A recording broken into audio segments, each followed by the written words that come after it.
Hi everybody, welcome to my homestead and welcome to my channel. My name is Jared. If you haven't already, please make sure to subscribe. So things are escalating really quickly.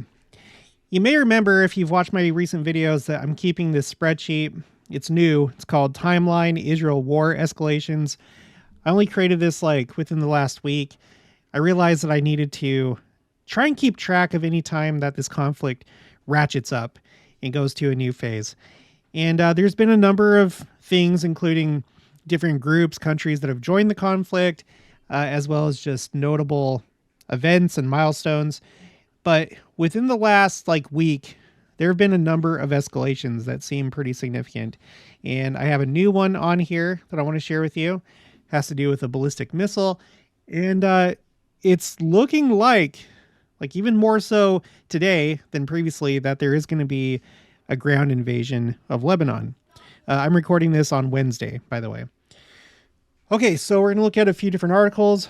This is the first one. CNN, Israel intercepts Hezbollah ballistic missile near Tel Aviv in first such attack, making it an escalation. But let's look at the details. Israel intercepted a missile fired by Hezbollah near Tel Aviv on Wednesday, an unprecedented attack by the militant group that reached deep into the country's commercial heartland marked a new escalatory step in the conflict between the two sides. Okay, so what makes this unprecedented? Well, people in Tel Aviv and the central city of Netanya woke up to sirens on Wednesday as Israel said its air defenses intercepted a surface-to-surface missile. Here's one of the things. The first time ever a missile fired by Hezbollah has reached close to the city.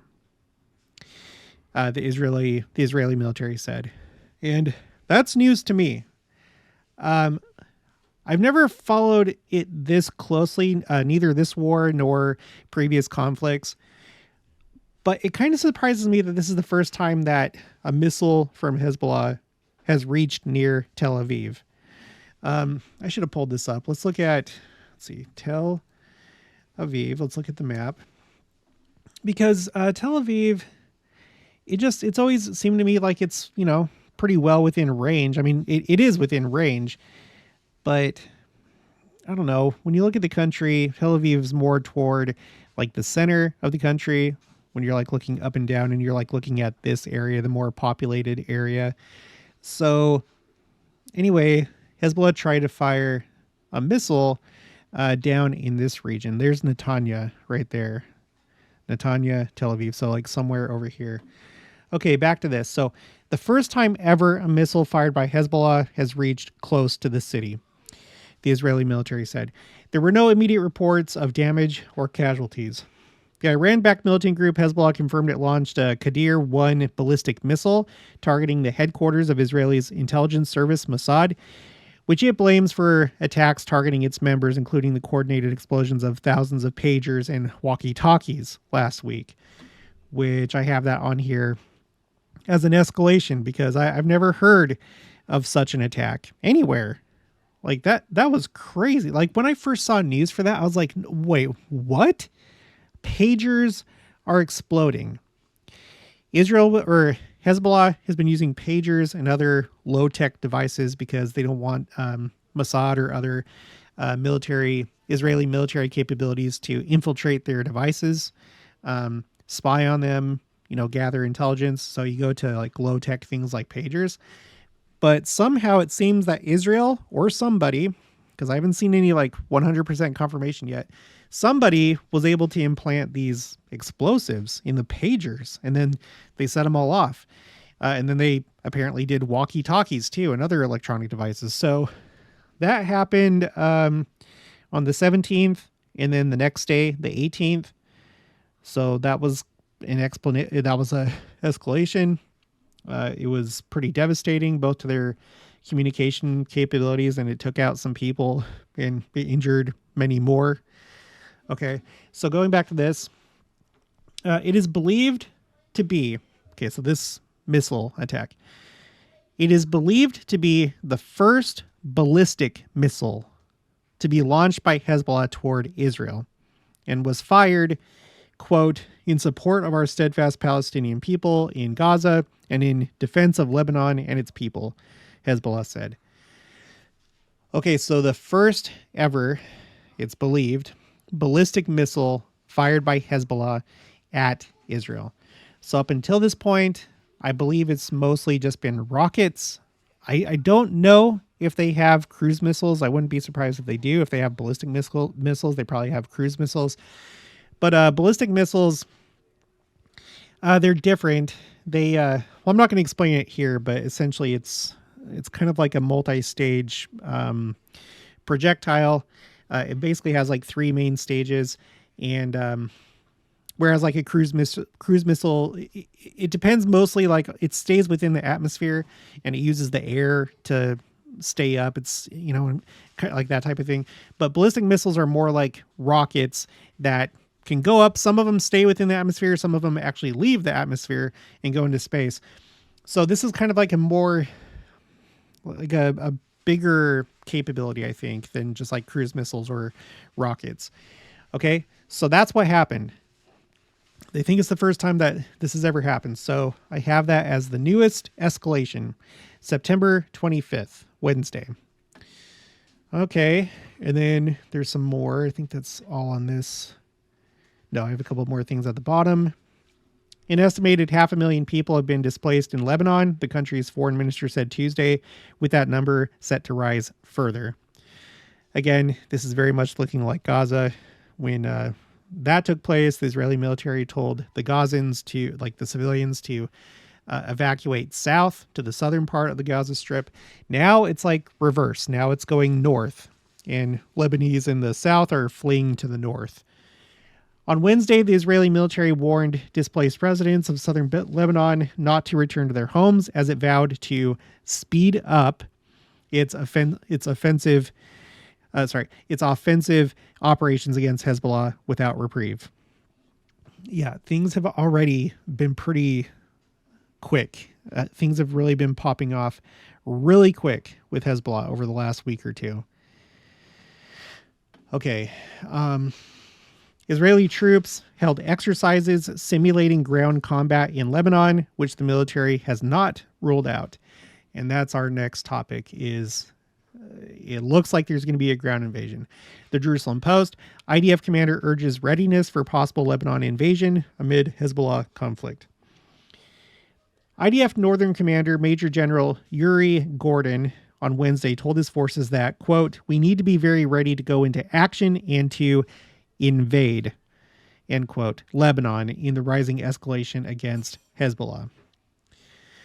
In addition, Gordon said, quote, we have entered a new phase in the conflict, and now we are fighting as part of Operation Northern Arrows, which may later come to be known as Armageddon. We'll have to see. I have that on here, I believe. Let's see. Control F, Northern Arrow. No, I don't. What? I need to add that on here. What the heck? I thought I put this on here. That's like another escalation, like shifting toward the north and having this new named operation. Holy cow. How did I not already have this on here? I'm sorry. Okay, so continuing. So a new phase, and we've already talked about Operation Northern Arrows in another video, and that's why I'm surprised I don't have it on here. Earlier on Wednesday, former IDF intelligence chief Amos Yadlin said that the IDF should wear down Hezbollah with air power for 2 weeks before beginning a ground forces invasion. Okay, so that might be a little bit of a timeline. So like 2 weeks from now, I don't know. I can't remember exactly when this really started with the airstrikes, because I guess this would go back a few days. Maybe back to the 20th. So if that's the case, then at the time I'm making this is the 25th, and I'm going to schedule this for the 26th. So it looks like maybe we're close to that first week being done, if that's the case, and if that's when it started. And that's kind of interesting timing, because 2 weeks from the 20th would be just before General Conference, or possibly during General Conference, right? 20th, 27th, and then the 4th, or it could happen over that weekend. Who knows? Interesting timing, 2 weeks. Okay, later on. However, other sources have told the Jerusalem Post that the key parts of any ground invasion should be wrapped up by around the start of November to avoid major maneuvers in Lebanon's mountainous winter weather. So it looks like they have like a window of time to accomplish key like objectives. They need to do it before winter. So between now and the start of November. So yeah, they're kind of up against whatever. What's the phrase? They have to do it soon. Okay, then the last one. This is from Independent. Israel Hezbollah live. Lebanon braces for potential ground invasion as Biden warns against all-out war, which I do think that that's going to happen. Let me know if you think so in the comments below. Israel's military chief has suggested a ground invasion of Lebanon could be imminent as Israel bombarded the south of the country for a third day running. So yeah, today's the 25th, a third day running. So maybe they're just counting it from Sunday. So if that's the case, if that's when it started, Sunday, the 22nd, and if they do exactly 2 weeks, which is doubtful, but who knows? Yeah, that would be the Sunday of General Conference, October 6th. Okay. Quote, "You hear the jets overhead. We've been striking all day," General Herzi Halevi told troops. This is like the main general. It's like the chairman of the joint, like the equivalent of the chairman of the Joint Chiefs of Staff, I believe. Continuing, he says, "This is both to prepare the ground for your possible entry and to continue degrading Hezbollah." The Israeli military also says it is activating reserve troops in response to rising tensions with Hezbollah. The militant group fired a missile towards Tel Aviv for the first time, claiming to have targeted the headquarters of the Mossad spy agency in Tel Aviv, an escalation in the conflict with Israel that moved the arch foes another step closer to war. It's like it's inevitable at this point. At least 51 people were killed on Wednesday in Israeli strikes on Lebanon, a minister said. In all, airstrikes have killed more than 560 people in 3 days, Health Minister Firas Abiad said. United Nations experts say more than 90,500 people in Lebanon have been forced to flee their homes this week. So a prayer, please, for the innocent, those that don't want war. They're not radicalized. They don't want this on both sides.